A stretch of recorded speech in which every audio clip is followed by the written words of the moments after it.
বাংলা বাঁচাও যাত্রা আজ পূর্ব বর্ধমানের মেমারির নতুন বাসস্ট্যান্ড এলাকায় সিপিএমের বাংলা বাঁচাও যাত্রায় উপস্থিত ছিলেন মোহাম্মদ সেলিম, মীনাক্ষী মুখার্জি এবং ঐশী ঘোষ। সাংবাদিকদের মুখোমুখি হয়ে মোহাম্মদ সেলিম জানান, তৃণমূল সরকার আসার পর থেকে শুরু হয়েছে লুটের রাজত্ব, নিয়ে আসা হয়েছে বিজেপির সাম্প্রদায়িক রাজনীতিকেও। তৃণমূল আসলে রাজ্যের মানুষকে বিজেপির দিকে ঠেলে ফেলে দেওয়ার একটা সিঁড়ি মাত্র। রাজ্যের 11টি জেলা ঘুরে প্রায় 1000 কিলোমিটার পথ পাড়ি দিয়ে উত্তর 24 পরগনার কামারহাটিতে 17 ডিসেম্বর হওয়ার কথা ছিল সমাপ্তি সমাবেশ। 11র পালা বদলের পর রাজ্যে ক্রমশ কোণঠাসা হতে হতে এখন কার্যত ধূলিসাৎ হয়ে গিয়েছে বামেরা। লোকসভাতেও পশ্চিমবঙ্গ থেকে সিপিআইএমের কোনো প্রতিনিধি নেই, বিধানসভাতেও শূন্য সিপিআইএম। বাম, কংগ্রেস, সংযুক্ত মোর্চা ইত্যাদি করেও তারা নিজেদের পরিস্থিতি বদল করতে পারছে না। জনসংযোগ বৃদ্ধি করতে জীবন জীবিকার কি কি সমস্যা আছে, রোজকার জীবনে কি কি বেকায়দায় পড়ছেন সাধারণ মানুষ, তার খোঁজ নিচ্ছেন। একই সঙ্গে এই সমস্যার সমাধানে সিপিআইএম কি কি পদক্ষেপ করছে, কি করবে তার বিবরণ তুলে ধরছেন। মেমারি থেকে সুমন বিশ্বাসের report, crime press Bengal news. আমাদের বন্দর, আমাদের বিমানবন্দর, আমাদের রেল লাইন, আমাদের পোস্ট অফিস, আমাদের ব্যাংক,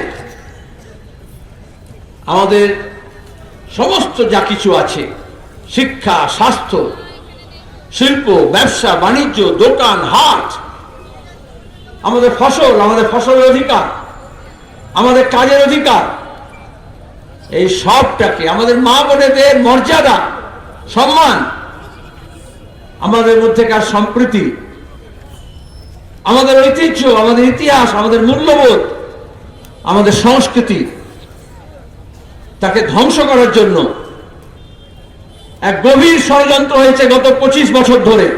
বক্রেশ্বর হয়েছে, সাগরদিঘি হয়েছে, কাটোয়া হতো, জমিও ছিল, কিন্তু এখন দাঁড়িয়ে মমতা ব্যানার্জি, তৃণমূল কংগ্রেস সৃষ্টি করছে, কিছু তৈরি করছে, যা কিছু আছে তাকে বাজারে বেচে দেওয়ার চেষ্টা করছে। আমাদের লড়াই সংগ্রাম আন্দোলনকে আরও তীব্র করতে হবে। কিছু আন্দোলন সংগ্রাম হয়েছে, আরও জোরদার করতে হবে। যেমন সাগরদিঘিরও আরও এক্সপ্যানশন দরকার, সেরকম কাটোয়ারও আরও বেশি হচ্ছে দ্রুত কাজ শুরু করার দাবি জানানো দরকার। এখনো তো কিছুই হলো না, জমি অধিগ্রহণ হয়ে পড়ে আছে, এনটিপিসির হাতে আছে। সেটা তো আচ্ছা, বাংলা যদি বাঁচে তাহলে কাটোয়া বাঁচবে, কাটোয়া তাপ বিদ্যুৎ কেন্দ্র বাঁচবে, আর বাংলা যদি না বাঁচে তাহলে বিদ্যুৎ কেন্দ্র বাঁচবে না। মূল লড়াইটা থেকে সরে যেও না, এই সবটাকে ঘিরেই হচ্ছে বাংলা বাঁচাও।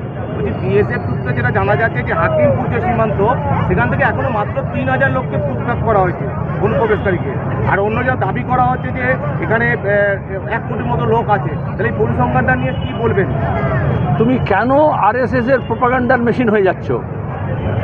আমাদের দেশের সেন্সাস হলো না, আপাতত সরকার, অমিত শাহ হোম মিনিস্টার, মোদী প্রধানমন্ত্রী, ব্রিটিশ জমানা থেকে প্রত্যেক 10 বছর অন্তর সেন্সাস হয়, জনগণনা হয়।